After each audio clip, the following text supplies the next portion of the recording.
What's up, Ghost? What's up, bro? What's up, Big G? What's up, Big G? Wagwan.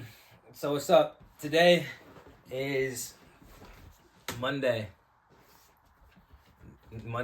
It's some day in May. It's launch day for Nova Chat. So what that means is that I built this company from an idea, from a little seed of an idea, into an entire mega platform, which is about to take over the industry which it currently resides in. Right? Genuinely, it was literally just a thought that one time I was like, this would be a good idea. I acted on this thought. I just did what most people don't do, right? I was working a 9 to 5. I acted on this thought, this one singular thought, acted on it, and every day I worked on it, and I was consistent, and I put love into it, and I could put my passion into it, and I put my work hours into it, and I put my energy into it, and that seed, which was once just an idea, fostered every day, just smaller and smaller and smaller. Now, 8 months later, it's launch day. We have a fucking dope-ass platform that we're about to give to our creators. We have 100 creators waiting on the wait list right now that have been waiting for around 1 month, and it's fucking dope. It's so dope to just create and be kind of like an artist in a way, you know, like a mechanic. Like I feel like like Nikola Tesla, just like taking all these pieces and just like being like Henry Ford, like here's the car, and everyone is like, what the fuck is that? So yeah, that's what I did, and the point of this video is to say this.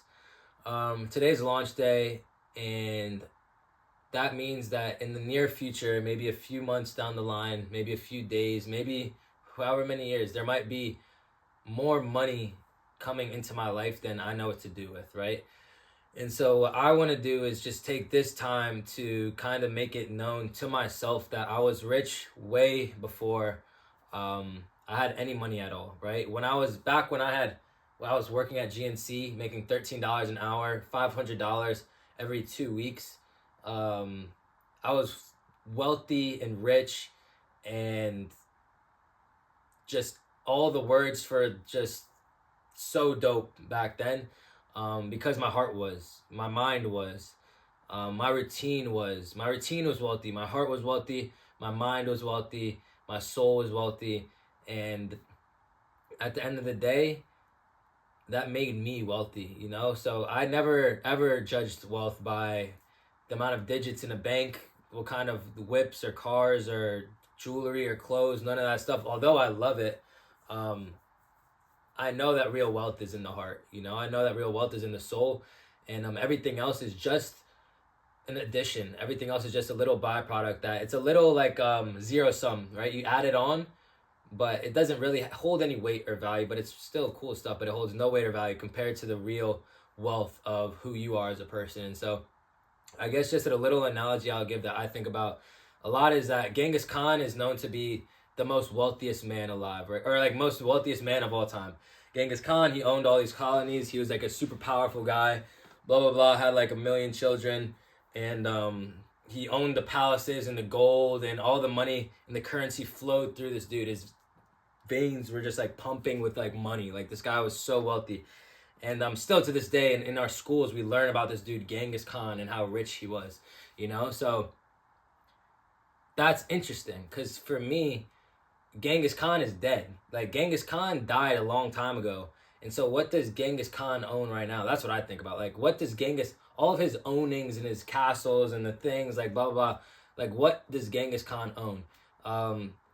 Essentially, Genghis Khan he's just dead, and we're just alive, you know? And so who's richer at this moment in time right now? Even if I had 50 cents in my bank account, I would, in their theory, be richer than Genghis Khan. But regardless of the fact that I'm alive, that I can breathe air, that I can share experiences like with my beautiful, awesome, like just ham of a dog, that makes me more wealthy than Genghis Khan, because Genghis Khan can't chill with his dog. Genghis Khan is in the grave. Genghis Khan wishes he was me with Ghost right now. But instead, he his time has passed, you know, and that's okay. But being rich is about being alive. So all of you 2 people who watch this video, you are filthy fucking rich, and you just don't take advantage of it. You're just not appreciative of it or grateful for it, just because of the perspective that you have on it, and just because of what you were taught.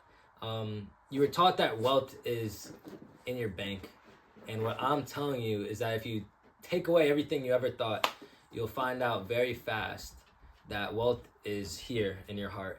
And so, with that said, even if I make $10 bajillion next month, I was already rich. I'll forever be rich until the day I die and after I die. And so, yeah, money will be fun. It'll be cool, and it'll help me to have more, open up a new world of experiences. But I was a fucking savage before. I'll be a savage after. I was a fucking nice person before. I'll be a nice person after.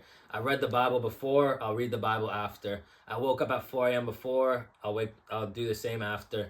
I go to the gym 2 times a day and wake up at 4 a.m. before. I'm going to do the same shit after. I didn't drink before, and I won't drink after. So in the end, what did money change? All that money changed was a number in my bank. For me, it won't change anything. For someone else out there in the world, maybe it will. Maybe now they'll validate me in their own minds. But for me, I was validated. I was wealthy. I was rich. And I always have been. So yeah, peace out. Let's get it. Boom!